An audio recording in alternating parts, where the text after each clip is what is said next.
Well, about a month ago, he developed a rash which he'd had over 12 months ago. The rash, when he had it 12 months or more ago, we took him to the vet, and he told us it was a sort of a fungus, which we'd have to watch. He had treatment for about 2 months more, and the rash did clear up.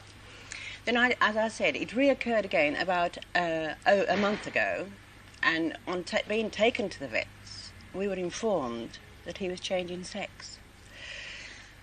Well, you can imagine that this was a shock to us. The vet went on to explain that his male organs were disappearing, and as such he was developing very prominent female organs. He's an immensely masculine-looking dog. Yes. This is a sort of tragedy. I mean, I look at Bruno and I think, well, I can't imagine you as being feminine. He's too masculine. What about the mental attitude of a dog like this? Does this worry you? Yes, it has actually, the psychological point of it. But apparently, according to what the vet told us, that with having the operation, the dog should be, a completely new dog, health-wise, and his coat will be much better. In fact, it will sort of prolong his life. He's been very much of a family pet. Yes. How are your children reacting to it? Well, he does belong to my son, who I'm afraid is very much against the operation. I suppose, like we all are, we can only think of Bruno as being a boy. Girl doesn't enter into it, and is against the operation.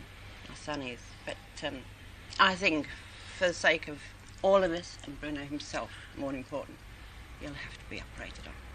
After the operation, you can't very well call him Bruno. No. That is going to be the question, isn't it? We have laughed about this, but probably to sort of hide our sorrow, but, well, what can you name him? Have you any suggestions?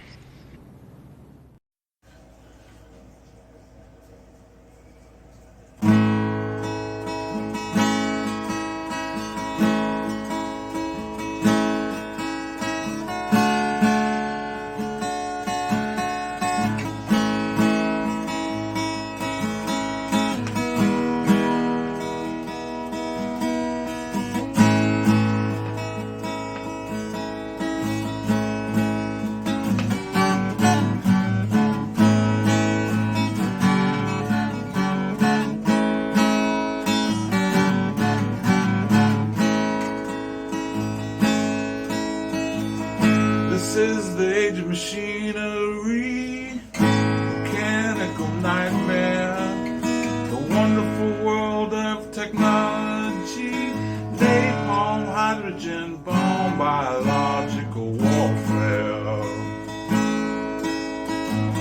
This is the 20th century, too much aggravation.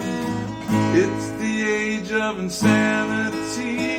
What has become of the green, pleasant fields of Jerusalem?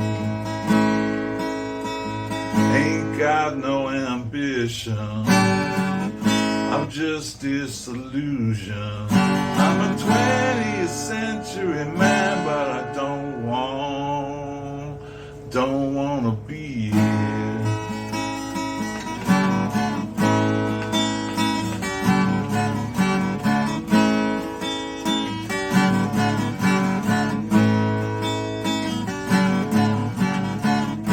Mama said she can't understand me, can't see my motivation.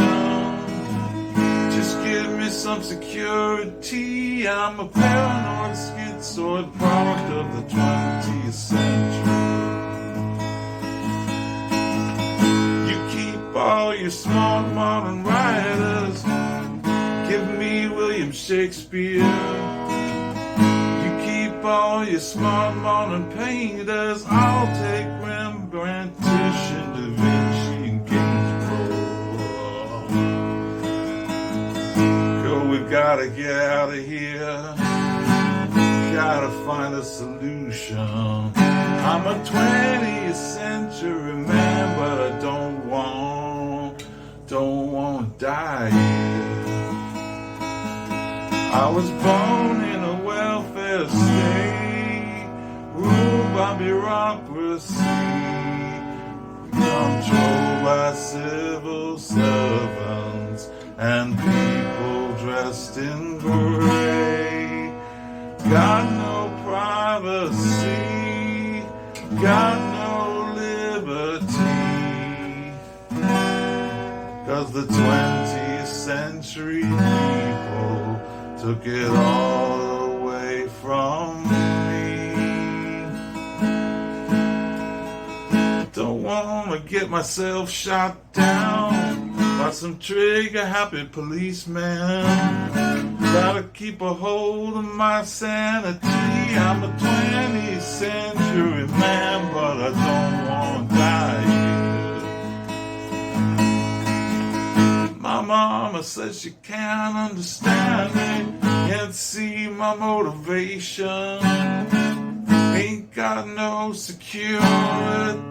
I'm a 20th century man, but I don't wanna die here.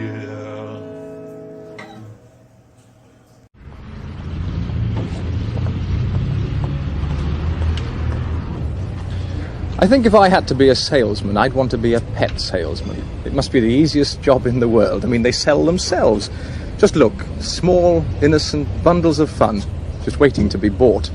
But of course, pets present all sorts of problems which aren't apparent at this stage in their existence.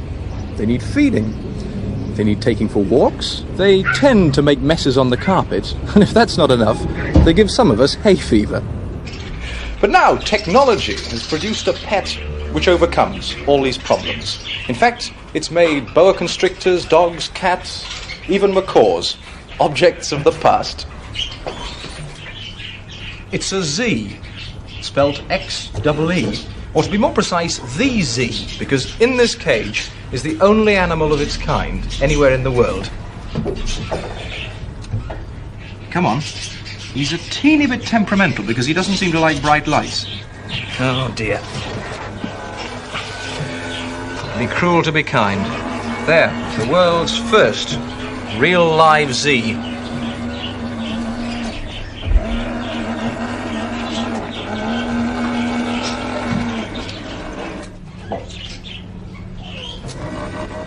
Of course, the two things that Z isn't are real and live. He's a do-it-yourself pet, entirely mechanical and electronic, which any enthusiast can build at home from instructions in an electronics magazine. The designer, Jerry Brown, is a computer expert, and he's incorporated a considerable amount of computer technology into Z. What singles out this device from other mechanical toys is Z's unpredictable behavior. Once he's switched on, Z has a mind of his own. He acts and reacts to situations in a way no one can forecast. Whatever he does is always a complete surprise. But at the moment, even the rabbits are a bit confused. Let's see how he works. If we look underneath Z's tummy, we can see his two muscles, these motors here, which power the wheels. And when Z reaches an obstacle of one sort or another, the motors have to work harder than they should. And this is sensed in this tiny relay here, and a decision has to be made. The decision-making apparatus starts with this Zener diode, which emits white noise. Now, audibly, this is just a random hissing sound. But on an oscilloscope, white noise shows up as a number of peaks and troughs, very close together. White noise is passed through this amplifier to these two integrated circuits, which count these peaks and troughs. Now, nobody can predict what that number is going to be, but these two circuits produce a count of one sort or another. When they've made their decision, this information is passed to the rest of the integrated circuits, which decide what Z is going to do on the basis of that number. Now, their decision is fed to this central motor control unit, which in turn powers the motors. Z moves backwards, or sideways, or indeed might go to sleep.